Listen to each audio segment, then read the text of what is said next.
What's going on? This is the Starting on South podcast. I'm Connor Garrett. You are Will Ogburn. Will, we're in person. This is great. I was just thinking to myself, you don't have to deal with my typical stuff I do, but see, I just banged my knee into this, shaking the microphone. I have a whole new round of tics when we're in person. So this is great. Love it. As long as we don't get table smashing like this. If you do that from here, I'd need to hit like a Thor's hammer to hit it from here. Man. That'd be impressive. And no reason to do that. The vibes are high. It is talking season. We are through day one of SEC Media Days. We had Ole Miss here. We had South Carolina. We had Vandy. And we had LSU. Will, I'm just going to say it. I'm still not used to – people are sick of Saban. I'm not used to Saban being in this role wherein he is a media member who can make SEC championship picks. And he also backed it up by – he picked Texas and Georgia – and then said, but this is also why it's too early to make these predictions, and said that Alabama, the questions he has in the secondary are why he can't pick Alabama to go to an SEC championship. That is so bizarre to hear that from Saban, to hear him talk that candidly about just the big picture overall. And I know there's a lot to get to today. We're going to talk about all the SEC takeaways. We got our guy Derek Peterson, that's going to be joining us in a little bit, and we will make sure that we put a bow on day one. We're going to talk some Oklahoma, Texas stuff with him as well. But I'm just so not used to seeing this, Will, and I don't know if I'm ready for Saban in this role yet.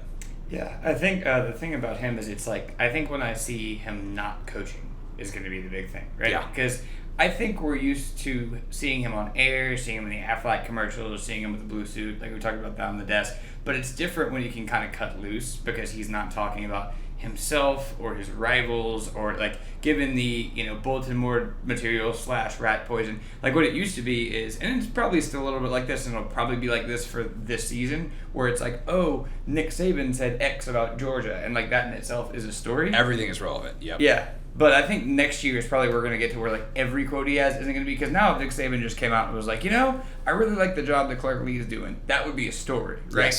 Yes. And the fact that Nick Saban forgot his credential at Media Days in his hotel room and had to be told, no, you need to go back upstairs and get your credential to be that just shows you how weird this is, that he is here and he is in this role in the media. Feinbaum talked about how strange it is that Saban's going to be here, and how Saban's you made my life miserable for 17 years, and Feinbaum's upset that he's sharing a desk with him in this role, and that part was just really, really strange. But I thought big picture takeaways from today.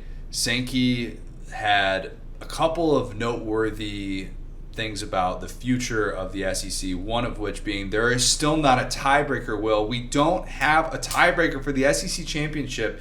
He has not listened to that episode yet, and I'm very annoyed that he won't just – he said, there's a plan in place. They've had a call. It's 8-principle thing. Whatever. The 8 principles are going to be factored into it. All he had to say was, Connor, I saw exactly what you wrote. I floated this to the ADs. We're on board. But instead, we sit here in mid-July without a tiebreaker for the SEC championship. Yeah, I think Sankey, I don't know, maybe I'm getting a little bit too, editorial here, but I feel we're just kind of, generally in, a leadership vacuum. It's kind of uncool for people to just come out and make a decision. It's very behind closed doors, cloak and dagger.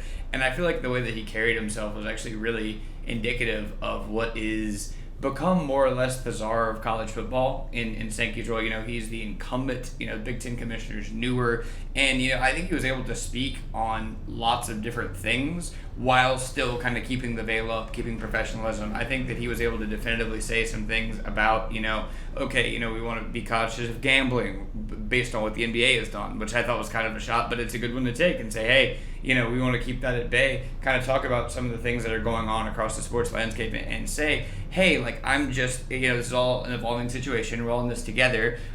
You can trust me, but I don't have all the answers. We're just going to get through it a day at a time. And his line about the 16. How many times did he have to say that? So many. He got asked 4 different times about expansions. I think he's pretty much said all he can say. 16 is our today and 16 is our tomorrow. And you don't have to answer the question, well, what if the ACC all of a sudden gets this grant of rights just thrown out because they now are able to see this contract with ESPN? He doesn't have to answer that question. So I don't even get why people ask that. Those are dumb questions, in my opinion. What is Sankey going to say? Oh, yeah, you know what? We've actually looked at Wake Forest. We're really considering Virginia and North Carolina. We've looked at all these different possibilities. No. That was never going to be the message today. Mm-hmm. The SEC doesn't have to go to 18. Just because the Big Ten is at 18 does not mean the SEC has to. I was right there with him. By the fourth different time he answered that question during an hour of speaking to us, he's kind of like, I don't know how many other ways I can say this. Yeah, like 16 is our president, 16 is our... And then I think it was Andrea Adelson, who does great work for ESPN, was like, do you mean that literally? Like, it is literally today and tomorrow? It's like...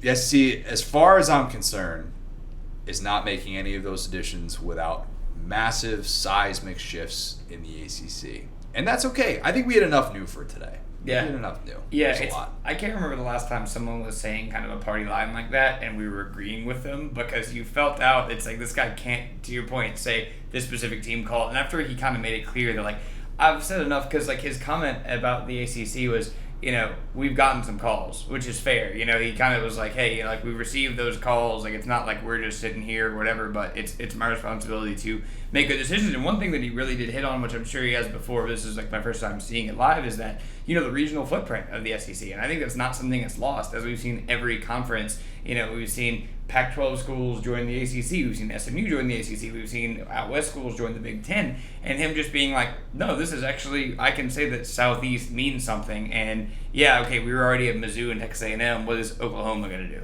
The Texas and Oklahoma news, when that broke 3 years ago at SEC Media Days, Brent Zorneman, who does great work for the Houston Chronicle, broke that story, and there was no sign whatsoever that was in the works. That came out of nowhere, to the point where we were so baffled by the way that this developed that I remember when Jimbo Fisher was available, nobody was asking about it yet because everybody's kind of looking around going, is this real? And then I think it was Mike Bianchi who finally asked 20 minutes in a question about Texas and Oklahoma reportedly joining the SEC. And it's just a reminder that these things are not for the consuming public.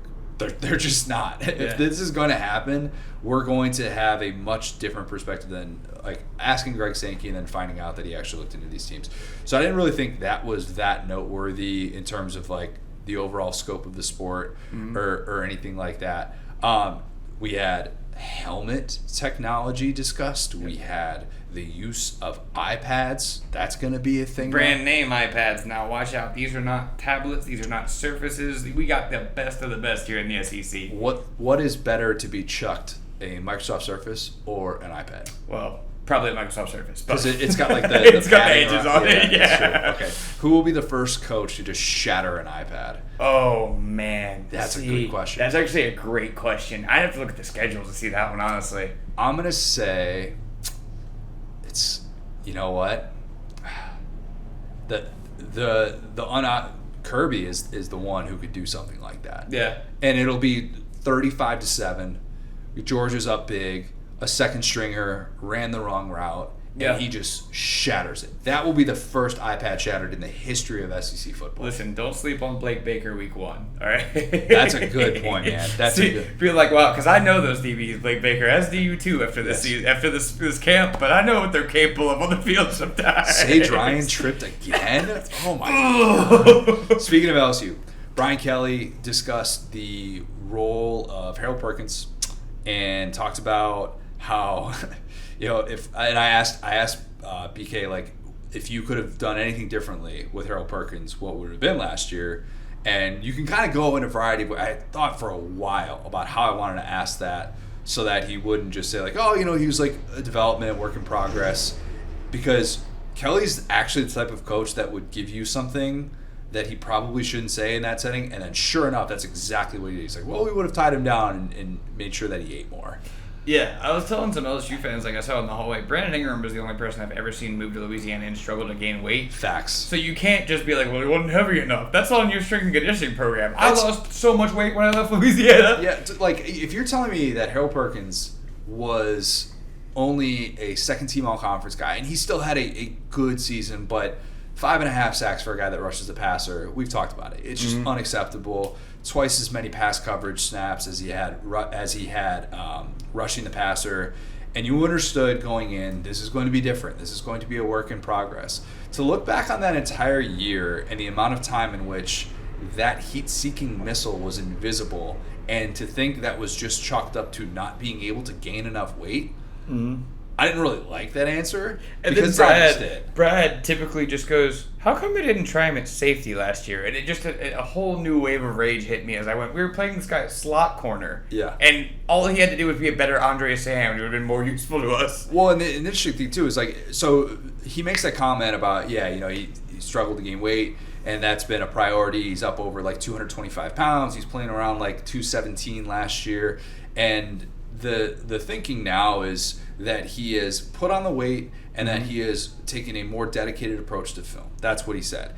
And I bet there are LSU fans listening to that going, oh, wait, you're watching more film? Are you going to be thinking even more while you're out on the field? Because we don't want the Harold Perkins who's on his heels and is like, oh, I'm reacting to this, I'm processing this. We want the guy that was out there in 2022 that was just see ball, get ball. And that is, I think, a real legitimate question for Blake Baker is how do you make sure that you find that line with him? Because that is not maximizing the abilities of a guy who is, by the way, still 19 years old, is representing this team at SEC Media Days, not because he's the most diplomatic or anything like that. Everybody talks about how smart he is, how important he is, to have that presence in that locker room, which I totally get. Harold Perkins is not at SEC Media Days because he's the best spoken one. Brian Kelly even talked about that. So you're putting him in this spot. You threw a ton on his plate, but we still, I think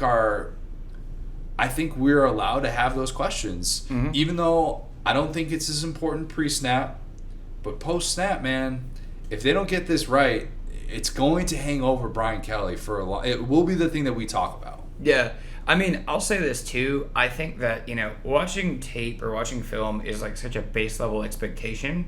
And I think that gets said to kind of throw people off the scent. I will give an opinion here, and here's my opinion. I don't think that Harold Perkins has spent much more time watching tape in this offseason. I think there was more to watch. I think there were people there who could show him what was going on and saying, no, this is what's going on here. You need to be here. You were here. What's going on? Versus just like recess, free play hour, where it's like you could watch tape with Matt House as long as you wanted, and you were not going to get better. Exactly. So it's all of these things are gonna have to come together if he's going to be the player that ultimately we thought he was going to be. At this time last year, this guy is the best defensive player in all of college football, and there are NFL people that are already talking about him. I know my guy Trevor Sigma was bringing up how, man, even if he's an edge guy, he's still really, really light for that. Those guys in the NFL are 230 pounds. He still has a ways to go even to get to that. And I think it's interesting to hear him talk because he wants to do everything. Right. He talked about how fun it was to get a carry in the bowl game. He's like, I'm just a ball player. I'll play quarterback, receiver, defensive line, like whatever. And so you have to manage this guy who wants to help the team and wants to do all those things. He talked about how he wants to be playing in that inside linebacker role. He feels like that's where he's best. If you just line him up off the edge, you can run away from him. It's a little bit easier to game plan around that. That's his words, not mine. And so you have to figure out still, okay, are we doing everything in our power to make sure that the defense has to account for him? Because I thought there were way too many times last year where the defense didn't have to account for him. Yep. And it was almost like they played right into the offense's hand of taking him away. He's one of the most intriguing players in all of college football coming into this year, and I thought it was pretty telling hearing him talk about it. Rice and gravy and oxtail are his favorite foods to be able to put on weight. I don't think I've ever had oxtail before. Oxtail's good. Yeah, it's like a Jamaican/Caribbean type of vibes. Depending on who makes it, it's pretty spicy. So interesting because it's. I'm not gonna say it's necessarily similar to Cajun food, but there are a lot of similarities between kind of those port cities.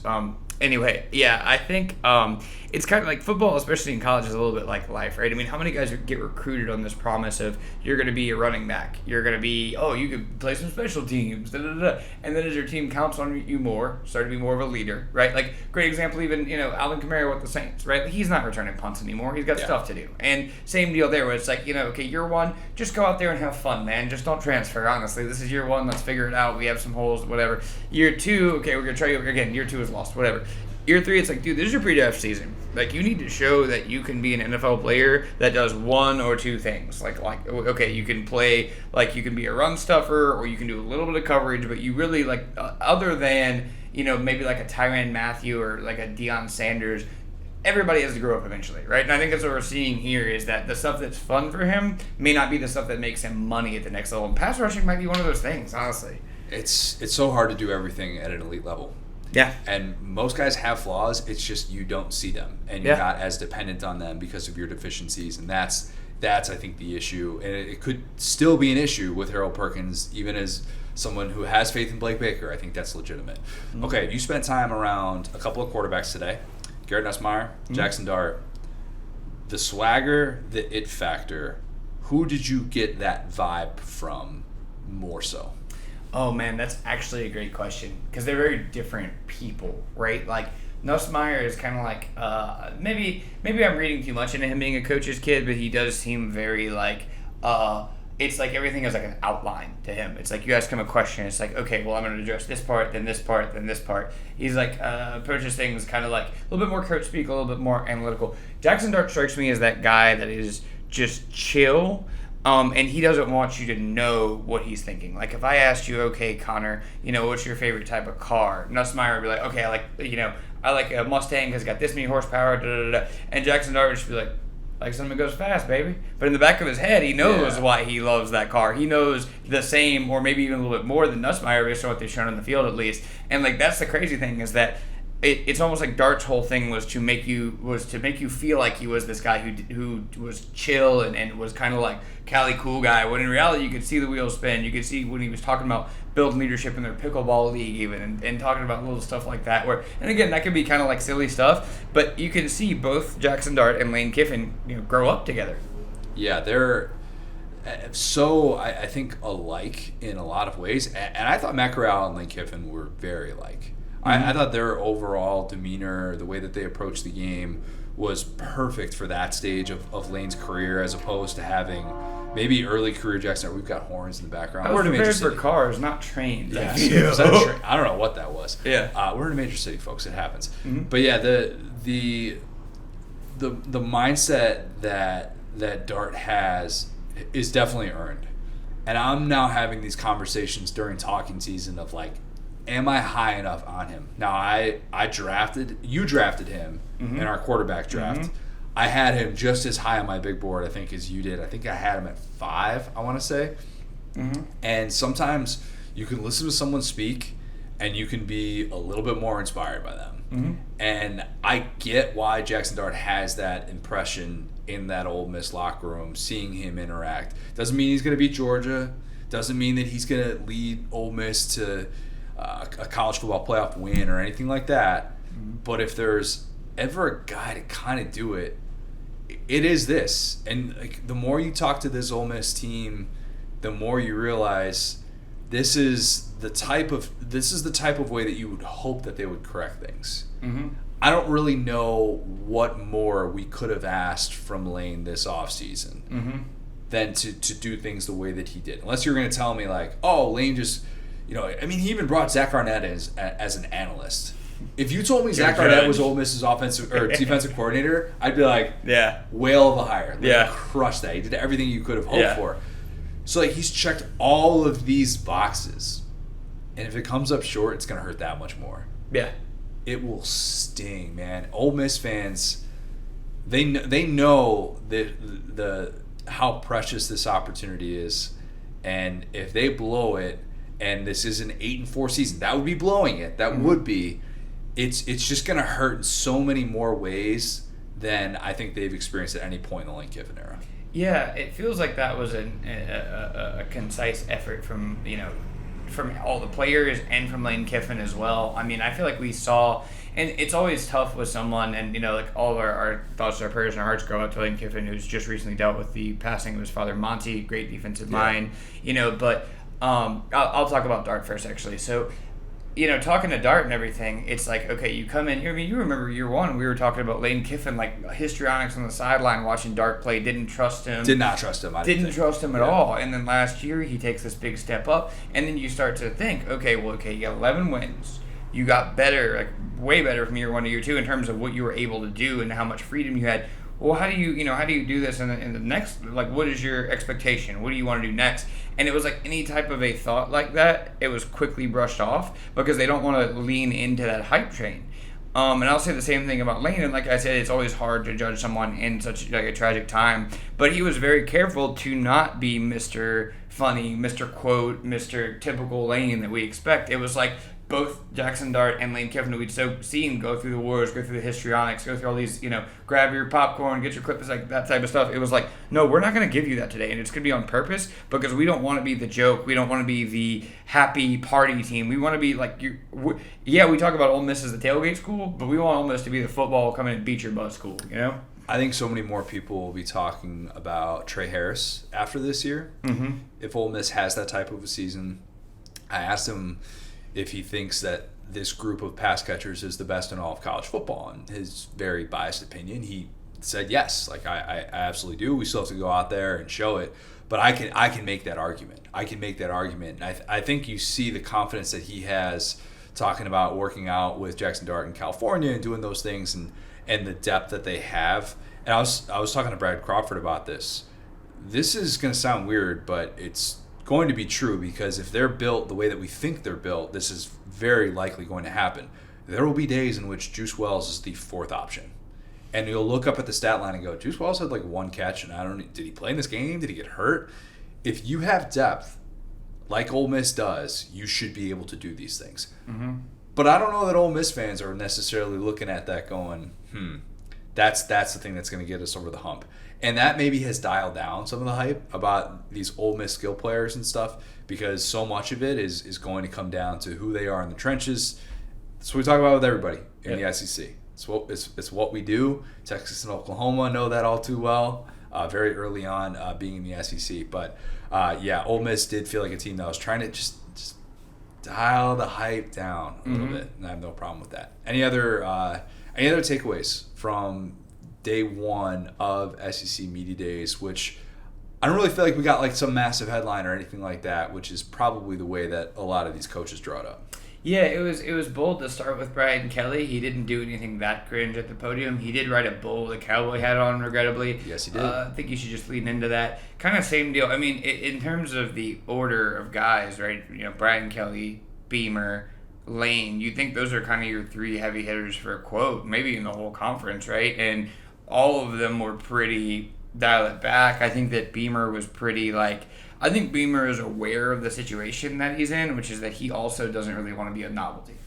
Beamer looked directly into my eyes when he said, yeah, some of us were picking us as the dark horse in the SEC last year. And I was like, I feel seen right now. No, he didn't actually. But I thought Beamer definitely came across as someone who's like, I realize nobody believes in us whatsoever. Mm-hmm. And that is a difficult place to be, I think, for South Carolina after the progress that they had. But he's well aware that they're going to be, as he said, picked to finish 13, 14, 15, 16th, whatever in the SEC. Like, they're going to be in that bottom group. And this is the time that he has to thrive. It's as simple as that. Can he have a year in which it all of a sudden gets all of that post-2022 momentum back? Mm-hmm. He feels that he can. He feels that they're going to be better on defense. He feels that they're going to be better in the ways that they had to, be young on the offensive line and work through that. But time will tell. And I think he kind of knows that. It would have been nice to be able to see Lenora Sellers here. Would have been nice to be able to see Rocket Sanders here. But I realize, new quarterback, running back, that's a transfer. He's injured as well. Not so much. But yeah, Beamer, I'm just going to guess there was a little bit of a different mindset juice coming off of a 5-7 season. Yeah, and I think there's something really key that you hit on there, which is that I think previously he has done a little bit, right? Not all of, because I think he's pretty aware, but he has done a little bit of the foxhole mentality of nobody believes in you got to prove them wrong. This time felt a little bit more like that's kind of on us. We almost let you down last year, and now it's on us to bring it back. Versus you guys don't know, and he talked about the youth, especially on the offensive line, and how that shows room for improvement. So I think now that I'm kind of looking at the lineup today, was what should have been kind of a juicy lineup, and what it became was guys kind of maybe realizing some mistakes they had made even as recently as last year. All three of these coaches were completely different people, I think, starting last year. 1 year in the SEC, it'll do that to you. Yeah. That's the way that it works. All right, Clark Lee was there. All right, Clark Lee was there. He was also there. Don't want to forget him. Did Clark Lee say anything of actual note other than having to answer a question about 1920s matchups against Texas? No, I would say probably not. No, I learned that he had a poli-sci degree from Vandy. I knew he went to Vandy. That's a pretty worldview, big picture stuff. I'm sad he didn't name the presidential administration in the 20s when they were beating Texas. But outside of that, I think he just kind of had a rough, or he had a tough assignment today, and I think he did fine and didn't say anything wrong. Not all of us can just rattle off presidential eras. Mm-hmm. It's a very difficult thing to be able to do. But yes, day one in the books. We have more takeaways from Derek. Derek, first time at SEC Media Days, so let's kick it to that interview with him. All right, Derek.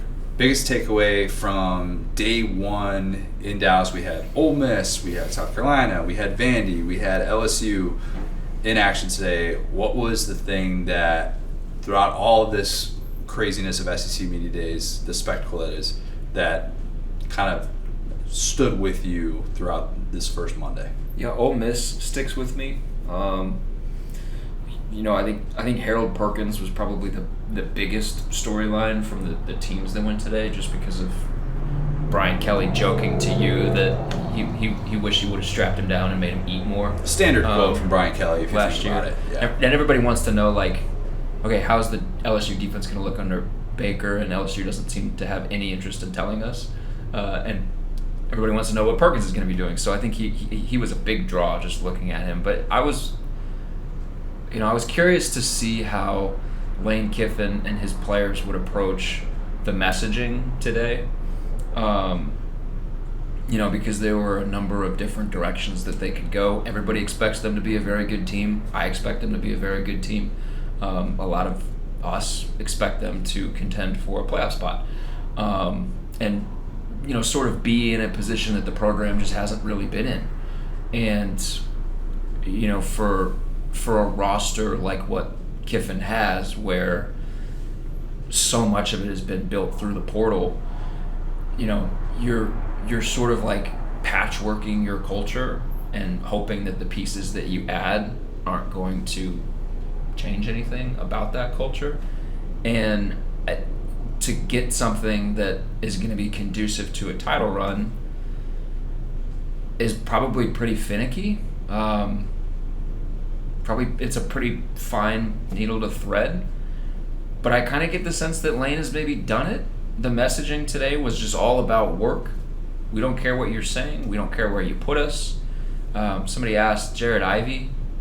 It is Jared, right? Jared Ivey. Yeah, former Georgia Tech transfer. First year. Don't. I'm trying not to kill him. Trying not to get killed.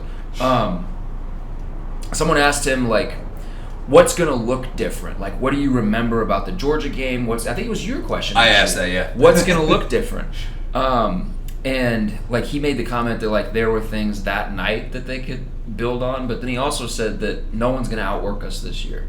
And something Trey Harris said, that he's already been out to Los Angeles multiple times to work out with Jackson Dart. And then Kiffin, just sort of being like, we have to prove it.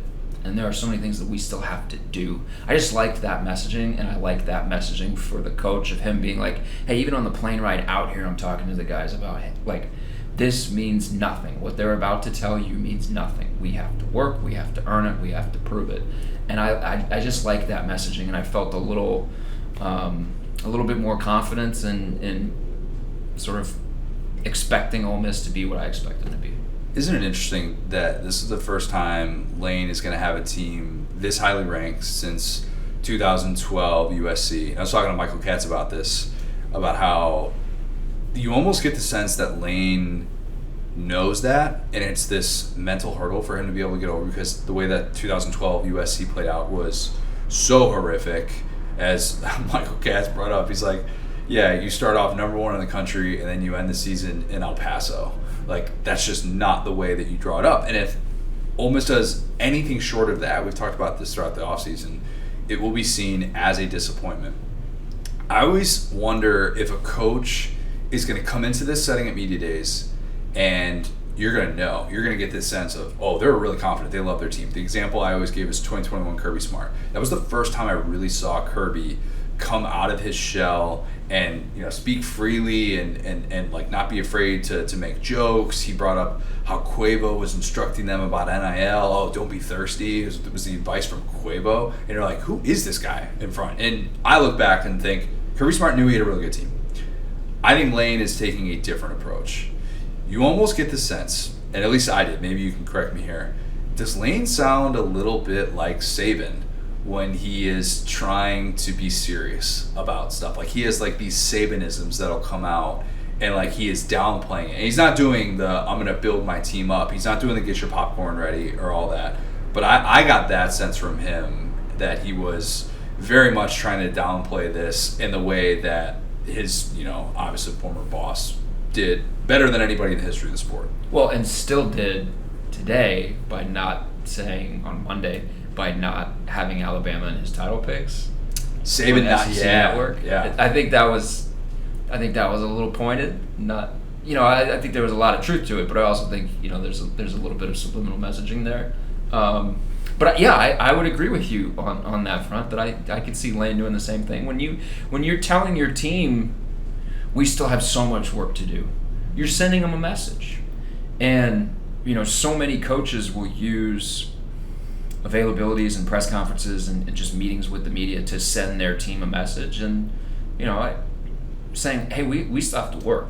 Like, we still have to do this. We still have to prove this. That is, I would agree with you. I think Lane was using today as an opportunity to, you know, to continue speaking to his team and continue sort of setting the tone for what fall camp is going to be for them, and setting the tone for like where the headspace needs to be heading into the start of this season. If you had taken a drink every time you heard rat poison or the mention of Texas or Oklahoma, how are they going to fit in the SEC? I think Texas and Oklahoma mentions would have gotten you drunker. I definitely think that. What was the pre-Texas and Oklahoma conversation? Because it felt like, I mean, some of these questions that were coming in, like there was, I'm not going to name names of who said this, but the question of Clark Lee about Vandy having a winning record against Texas, and they're like 8-3 all time. Oh, they haven't played since the 1920s, by the way. And Clark Lee's like, what are we doing here? But there were a lot of questions about Texas and Oklahoma. Did it feel like they were getting the proper due, the proper respect, or was this more of like, we're still kind of looking at this with an eyebrow raised? Let me preface this. I went to school at Oklahoma. I grew up going to Nebraska-Texas games. I grew up in a Nebraska household. So I have been born and brought up through a lot of like, Texas hatred. You have a horns down tattoo on your neck. That's not true. I'm just kidding. I have one tattoo and it's not that. I try to be as objective as I can with Texas in this context, in the professional context. But it was funny to me today to listen to some of the like, hey, talk about how good Texas is. Hey, talk about Texas being able to come into this conference and be successful right away. Hey, talk about what you like about Texas. And then listening to some of the Oklahoma people that I know from when I lived there approach the same sort of angle as, what can Oklahoma expect? Hey, what's a night game in Death Valley like? It was just very funny to me. And someone had made the comment, and it got Saban off on a tangent, about Texas running the Big 12. And it was a question to Greg Sankey, and it was, how do you expect Texas to fit in? And Sankey was like, well, they're going to fit in. This is the SEC. And I think the Texas ran the Big 12 comment was maybe taken a little bit. I don't know if that's what it was literally. Yeah, I don't know that that's what anybody was trying to say. Not in the sense of them winning a bunch of championships, because we know Oklahoma did that. Not in the sense of them being super competitive and winning a ton in the Big 12, because we know of late, minus last season, they didn't do a ton of that. But Texas was very influential in the Big 12 offices, and Texas was all about wanting the Texas way. It's what drove Nebraska out of the conference. It's what drove Colorado and A&M and Missouri away from the conference, was this fear of Texas running things in the Big 12. Yeah. And that's just sort of been the Texas mindset. And now that, Texas has made a college football playoff, I think Texas is a very storied program, and I think Texas has a right to puff its chest a little bit. They should have a very good team this year. I think they can challenge for not just an SEC title, but a spot in the college football playoff and a spot in the national championship. I think they have that good of a team. But it was just kind of interesting listening to the two different approaches. Very different. Knowing what I know about the school. But I will say, Oklahoma's not in a place where they're going to contend for an SEC title right away and they're going to contend for a national championship. They're just not in that place. So Oklahoma having a more hey, what should OU fans expect? Hey, what's the game day atmosphere going to look like? That approach makes more sense to me. And I wrote about this before the thing. I was I want to see if there's going to be some modesty, some grace, or a little bit of confidence from some of these, from these newcomers as they come in. Will Sark have a cowboy hat on? Please. That's all we ask for. We don't ask for much. Right? I mean, we saw Ole Miss players with cowboy hats. They all had cowboy hats. Brian Kelly had a cowboy hat on when he was riding the bull. Riding the bull, wearing a cowboy hat when in Dallas. This is just what you do, apparently. I think that was and it's interesting that Saban said, Texas is going to come in here and run the SEC, and I think he's saying that from a diplomatic perspective. And Saban has perhaps firsthand experience of knowing what that is like with those important people at Texas and saying, hey, you're not going to necessarily do this, this, and this. The whole rumored, Saban is going to go to Texas thing. But I think at the same time, Saban has Texas in his SEC championship, and he has Georgia in his SEC championship, and it does feel very different to be predicting stuff like that and to actually have to factor this in. And it's going to feel a little bit more real when Texas and Oklahoma are here in the middle of the week. They of course haven't spoken yet or done anything of that nature. But I was waiting for the take of Texas is going to go 7-5. They don't know what they're in for. I didn't see any of that. I think there's a lot of respect for Texas, and I think that's okay. I'm not crazy. I'm not crazy about the anti-Texas takes. Because I think if you did that, you would be it'd be like me letting my haterade come through. It would just not be objective. It'd be you hating on Texas because it's fun to hate on Texas. It would be you letting your neck tattoo. Your neck tattoo would be showing if you did. Trying to get me in trouble. It's on the back. You can't see it. This is not a 5-loss team. And that's kind of, as much as I don't want to go there, even if Quinn Ewers isn't okay, I think we all think they have a pretty good backup quarterback. I've heard of him. That can come in and do some things and maybe steady a ship if a ship gets a little rocky. This is going to be a really good football team. Now, one thing that I'm really curious to ask about is how they plan to replace the two big guys in the middle of the defensive line. That's a big issue, and we heard multiple coaches today talk about how one of the differentiators between the SEC and other leagues is the size and the length, particularly at the line of scrimmage. When you've got two players like a Sweat and like a Murphy that Texas had, they're just hard players to replace in general. You would have probably, if you're Texas, you would have liked to have those guys for this year. They would have made a difference. But even having to replace them, Texas has done well in recruiting under Sark. Sark has an identity and a clearly established culture. And who was it today that said that he was one of the toughest coordinators to game plan? Clark Lee was talking about that. When Clark Lee was at Notre Dame, and he talks about how when Alabama faced Notre Dame it was weird because it wasn't the Cotton Bowl. It was the Rose Bowl. It was the Rose Bowl. But they played it in Texas. Yeah, because it was COVID. And he said it was one of the most unique offenses I've ever had to prepare for. And that's a testament to Sark. That is what he's going to bring to the table. And that's why the floor feels very high. It feels very high when you've recruited this well and we've actually seen the proof of concept. So, I think Texas and Oklahoma are going to dominate conversation all week. It was interesting hearing Greg Sankey say that they had talked about having SEC Media Days in Dallas in 2018, and that they didn't do it. It just didn't necessarily work. They ended up having it in Atlanta there.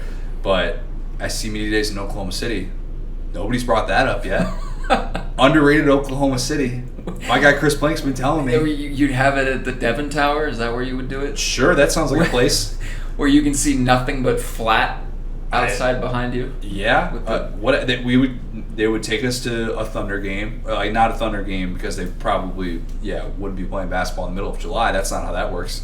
But you see the Thunder practice facility. See the practice facility. See the old converted dog food facility. Oh, yeah. Okay, sure. I'm on board. But, like, the globalization of it, like Sankey, I mean, trust me, if you can't go down the street and find, like, 6 different fast food places that you would want to go to in any major U.S. city, like, what are you really doing? Well, like, Sankey talks about how, the regionalization of the SEC, like, wanting to branch out, wanting to have Texas and Oklahoma, feel like they are ingrained in the SEC. They're going to fit in perfectly. It'll be interesting to see how they fit in this year. I am so interested in that. I know we have talked so much about it, but if we're fast forwarding 4 months from now, let's get your official prediction on the record. It's talking season now. What's the overall vibe of Texas and Oklahoma post year 1 in the SEC? Is it 0 being like Jim getting through a snowball fight with Dwight, and the very famous image of him in the office just looking disheveled, he's got like blood all over his face? That's like a 0.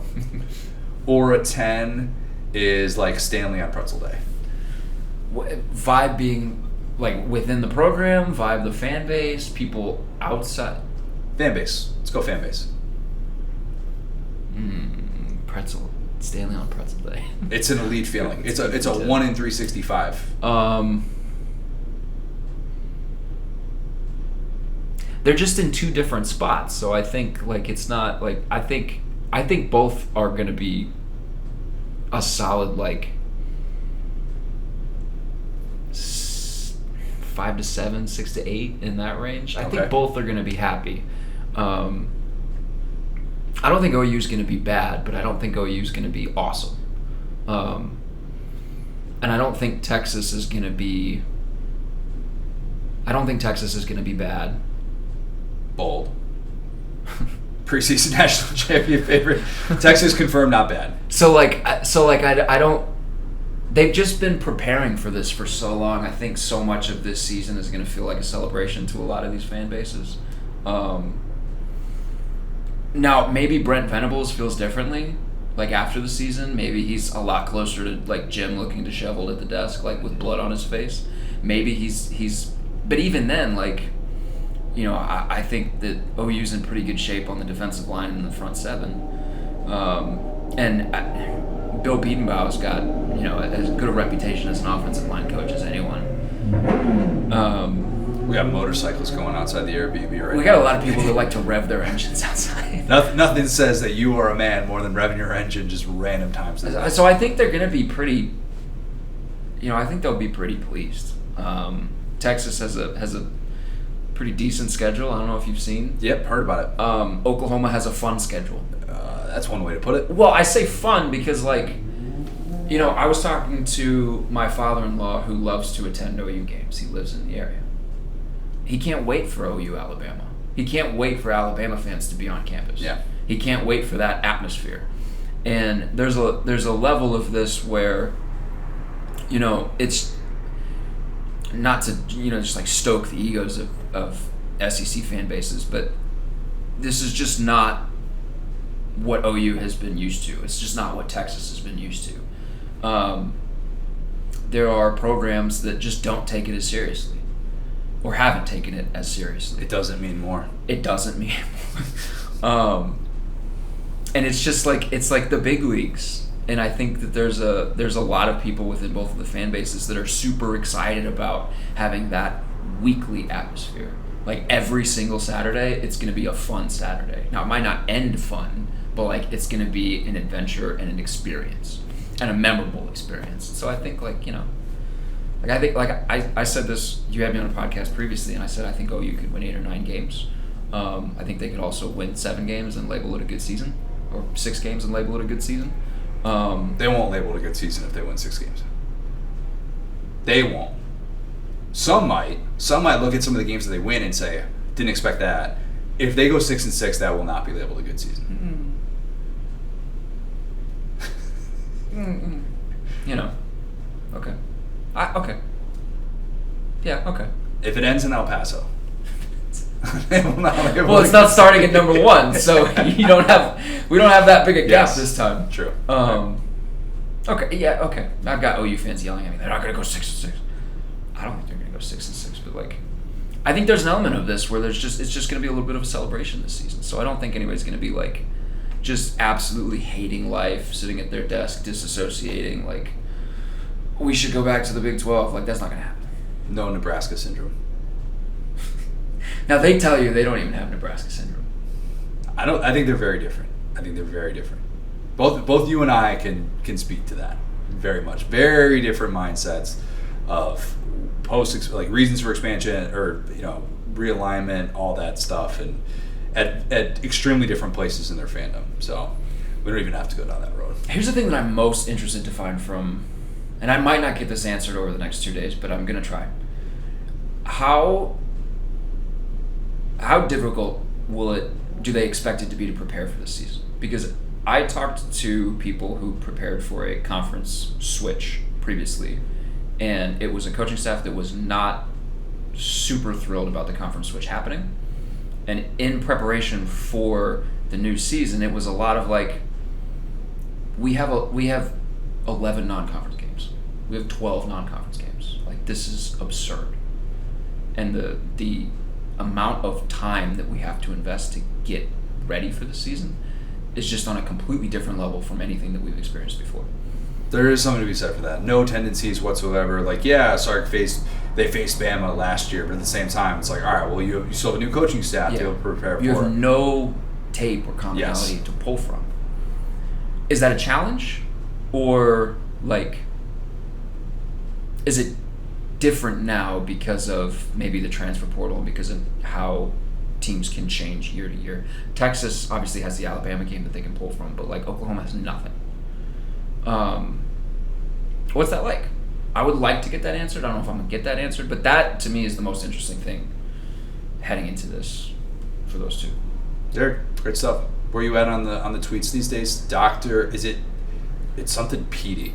It's just Dr. Petey. Dr. Petey. I don't really tweet. It was a couple like fever tweets during Copa America, but like. So don't follow Derek on Twitter. Is basically what he's saying. Every time I get on Twitter, I get sad. Yeah, makes me sad. That's fair. So, That's fair. All right, thanks, man. Appreciate it. Well, I'm gonna go with one of my guys. I'm gonna go with Hester. I'm gonna go with Jacob Hester. Did he convert another fourth down for a touchdown by running fullback dive? No, he did not. Actually, was he running out of the fullback dive? He was in I formation, of course. Whether he was a fullback or a tailback is irrelevant. Hester did 9.5 hours of radio today. Oh my gosh. For those who have ever done anything for 9.5 hours, picture this. Just picture what it's like to be on, to have to be like worried about your mistakes for that long of a time. I think doing 3 hours of radio per day is crazy. I think it is such an unbelievably difficult thing to do. I think there are so many people that cannot do it for a half hour and wouldn't be able to muster the energy and all that stuff. And he's out here hosting like 3 different shows. Also, his daughter Harlow, 30 minutes after he left to come to SEC Media Days, started walking for the first time. She is already running. Low man wins. I think she's going to be a future LSU star.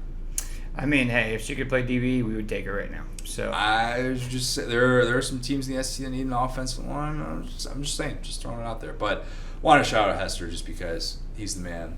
Got to catch up with him a little bit today as well. I just think that he needs to get the recognition for being a guy that works so unbelievably hard. And I see former athletes all the time that are, how should I say this politely, taking advantage of their name a little bit. Half-hour spot, 45-minute spot. You're going to co-host a show here, do this there.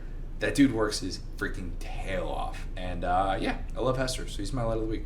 See, I'll tell you why. It's because he was humbled by coming up at the same time as Devin Hester. See, he was my favorite player. Jacob Hester coming up. I would explain this to people in Alabama. I'd be like, man, my guy Hester. And they'd be like, Bears, Devin Hester. I'm like, I don't know who that is. Yeah, I used to think they were related. And then I was very sadly disappointed. Just a little bit different. Yeah, I'm right there with you. It's super cool to watch. We joke sometimes about us kind of like growing up and some of the younger coaches and stuff like that. And I'm just like one of the guys I've talked about who is, like I said, made me love SEC football, talk about the fourth down against Florida and all that. So it's cool to watch these guys in kind of that next phase of their career. Some of the guys that have been around forever. We saw Dunaway today. So I'll just kind of segue into that. I don't want to talk about any of the players or the coaches because we've only been through one day. So I'll just say like the SEC media apparatus is just cumulatively my last of the week. There's been a lot of people that I've been able to see this week that I saw, 9-10 years ago, or that have just known me as the guy who laughs really loud or is a square box. And so many people were so nice to me today without, again, I'm not a writer. I don't put in the hard hours like you do. I'm not the guy asking the good question, but I think it's been really cool to grow up in, across SEC country between Louisiana and Alabama and Florida and Georgia, and to meet people along the way. And we see each other and it's like, oh man, like I saw the interview you guys had the other day, or I saw this project SDS is working on, or I saw you posting the other day. Plenty of people like Gordy is a guy that we mutually followed each other, lots of friends, but got to meet him today. Same thing with Dunaway. I don't think I've personally like shook hands with Dunaway, but grew up listening to him. So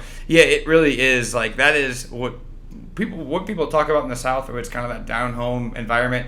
Being, with my kind of like day job, being floated around the country to these like big media markets, it just feels, hate to say it just means more and do the cliche thing, but it does feel like a family, man. It feels different here. It does. And it is truly special. And there's a reason why I look forward to this week so much. And it's fun to be able to be like, oh yeah, like I didn't realize like you hadn't met Chris Gordy, you hadn't met Dunaway before. Like, oh yeah, like Hester, probably the last time that you and him were like interacting was when we did our live show in 2019, and it is fun to be able to do that because they're not all like this. Derek was kind of talking about that as well. Like there's a different vibe, and there's a reason why I love coming here every single week. We get to do in-person pods, and it's an absolute blast. So we have another show that we're going to record on Wednesday, so that will kind of put a bow on all things probably Texas and Oklahoma as well. How are they going to do in the SEC? You just handed a fake mic to me when you had a real mic. I love that. Yes. I don't want to mess up my own levels today. That's playing yourself. Exactly. So I got a drink because you asked me that question, right? Yeah. So, gosh, I've had to answer that question so many times. I'm not even going to answer it. I'll do you one better. But yeah, the Texas and Oklahoma conversations we will continue to have later in the week. We have a very, very special guest coming up on our pod later in the week. At least one, maybe two, TBD, a certain former Georgia star that's scheduled to be able to join us. So be on the lookout for that. Will, this has been real. We need to get some food right now because I am absolutely starving. Yeah, man. Yeah, so let's go do that. If you have not, leave us a 5-star review. That is on iTunes, wherever you listen to podcasts, please do that. Follow us on Twitter, at CJ O'Gara, at Go So Hard, at the SDS Pod, at Set Down South. And yeah, thanks guys. Talk soon.